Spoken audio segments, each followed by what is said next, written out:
Puasa Ramadan adalah salah satu ibadah wajib umat muslim.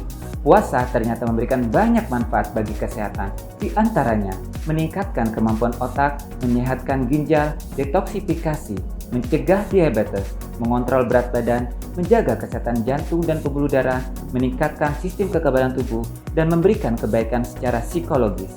Apalagi bila disertai olahraga yang teratur. Nah, olahraga yang seperti apa yang baik dilakukan saat berpuasa? Jadi untuk berolahraga di bulan Ramadan pada masa-masa seperti ini dan juga terutama di masa-masa pandemi seperti ini ya tentu tetap harus kita lakukan karena ada 3 nih yang terserah pilihan waktu untuk kita berolahraga. Yang pertama pada pagi hari 1 atau 2 jam setelah sahur. Yang kedua adalah pada 1 atau 45 menit, 90 menit atau maksimal 2 jam atau lebih, jangan lebih dari 2 jam sebelum menjelang berbuka puasa. Dan yang ketiga 1 atau 2 jam setelah berbuka puasa. Jadi 3 pilihan waktu di mana kita mau melakukan olahraga. Ya silakan. Ada yang suka misalnya di pagi hari, ingin misalnya merasakan udara segar, sejuk dan segala macam, itu bisa kita lakukan. Atau menjelang berbuka puasa juga bisa. Atau yang kebiasaannya untuk beraktivitas yang lebih berat lagi bisa dilakukan pada malam hari, yaitu menjelang setelah berbuka puasa 1 atau 2 jam setelah berbuka puasa. Tetapi yang diingat untuk malam hari adalah jangan mengurangi waktu tidur.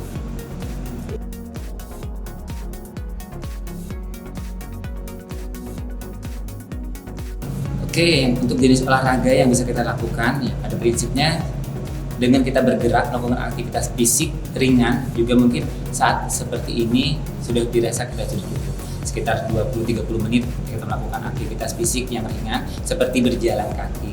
Jadi kalau misalnya tadi pagi hari kita bisa melakukan intensitasnya rendah ya karena kita kebayangkan biasanya baru sahur, kemudian kita 1-2 jam setelah sahur kita olahraga. Kalau kita terlalu terkuras tenaga di situ, kita mungkin dehidrasi dan bisa jadi kita masa untuk buka puasanya ranknya masih lama nih. Nah kemudian olahraganya tadi bisa berjalan, jogging sebentar, yang durasinya mungkin lebih pendek, sekitar 20-30 menit atau 20 menit sudah cukup kalau pagi hari. Kemudian menjelang sore hari, satu atau maksimal 2 jam, jangan lebih dari 2 jam.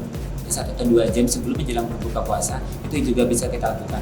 Intensitasnya juga sedang, ya dari ringan ke sedang. Jadi pilihannya jogging, kemudian atau beraktivitas fisik yang lainnya. Pokoknya yang penting sesuai dengan kesenangan kita, ya. Jadi olahraga pada prinsipnya adalah sesuatu yang membuat kita bahagia.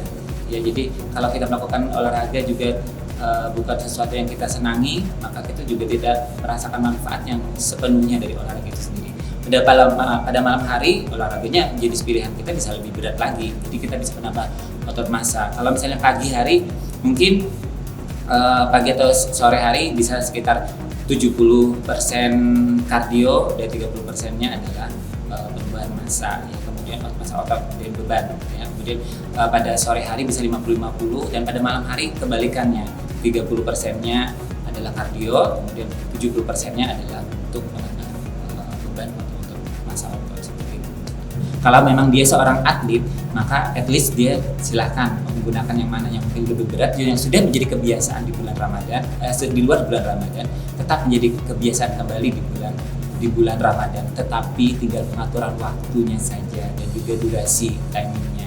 Yang paling penting juga untuk kegiatan olahraga ini adalah mengatur atau memperhatikan denyut jantung masing-masing. Kan? Kalau misalnya denyut jantung maksimal, menghitungnya adalah 220 dikurangi usia.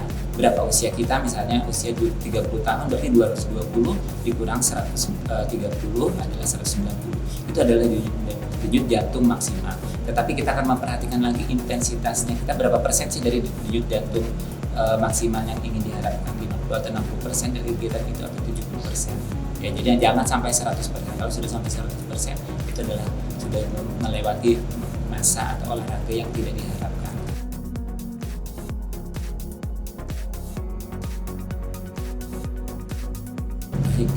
Tentu seperti yang tadi disinggung atau disebutkan sebelumnya bahwa kita juga perlu merasakan relaksasi, ya, istirahat untuk tubuh kita karena tubuh juga perlu istirahat, masa-masa istirahat.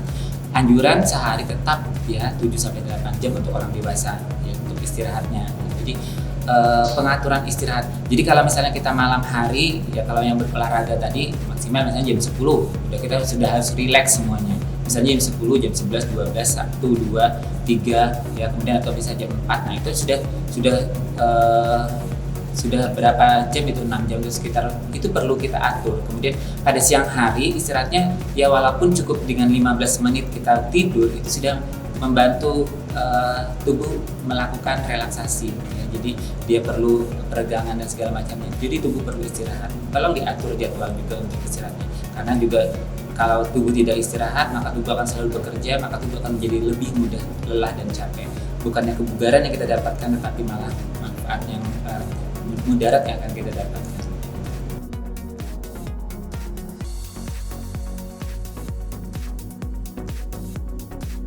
Baik, untuk asupan cairannya sendiri sebetulnya tidak jauh beda dengan di luar bulan Ramadan. Di luar bulan Ramadan tetap dianjurkan sekitar 2 liter atau 8 gelas.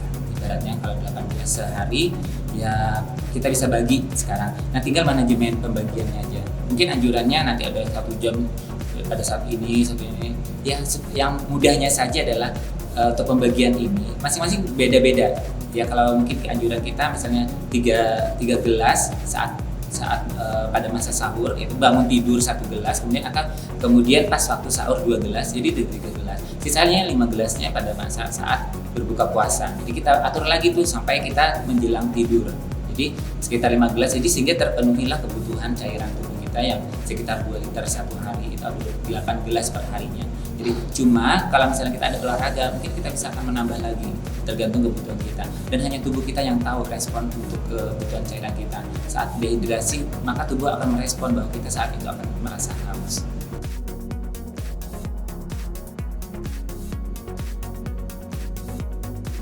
Untuk nutrisi atau kebutuhan gizi seseorang itu, baik yang melakukan aktivitas fisik, olahraga ataupun tidak, tentunya sama.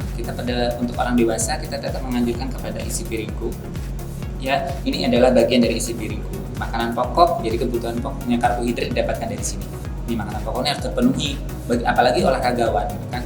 Yang dianjurkan adalah makanan-makanan pokok yang punya karbohidrat kompleks, karena jadi karbohidrat itu bukan cuma dapat dari makanan ini, pokok sayuran dan buah juga ada mengandung karbohidrat. Jadi kita jangan sampai keliru bahwa pemenuhan kita beranggapan oh iya nasi saya kurang.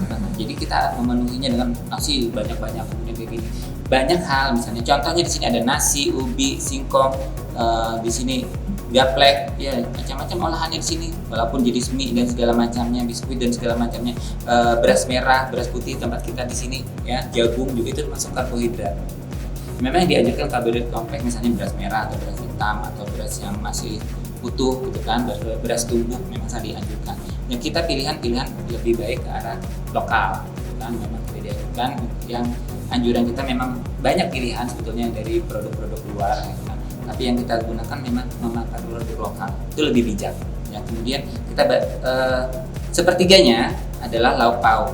Nah, lauk pauk ini mengandung protein, baik protein nabati atau hewani. Nah, kalau olahraga, maka kebutuhan proteinnya akan meningkat sedikit. Dan kebutuhan masa-masa otot juga diperlukan. Nah, protein kan isinya di situ. Jadi untuk ini mungkin yang lebih bijak, misalnya ada telur, gitu kan, protein hewani dari daging ayam, kan, daging ayam, daging itik, segala macam, pokoknya daging ikan juga itu sangat penting dan baik sekali, ya. Kemudian dari jenis kacang-kacangan ataupun hasil olahannya, tempe dan tahu.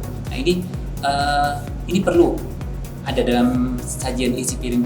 Jadi yang seperti ini ada dalam makanan pokok kita untuk karbohidratnya, kemudian lauk pauknya dari nabati dan hewani. Jadi tidak mesti harus mahal. Ikan kalau bisa memancing sendiri lebih baik, atau dari kolam sekitar rumah, ya. Atau kemudian dari telur dari hasil ternak sendiri, daging ayam misalnya dari ternak sendiri, itu lebih bijak lagi. Kemudian tempe dan tahu itu sangat baik sekali. Kemudian jangan lupa adalah bagian setengah piringnya adalah buah dan sayur. Ini yang kebanyakan di tempat kita masih mengabaikan fungsi buah dan sayur karena ada serat di situ. Buah dan sayur tinggi sekali seratnya, ya.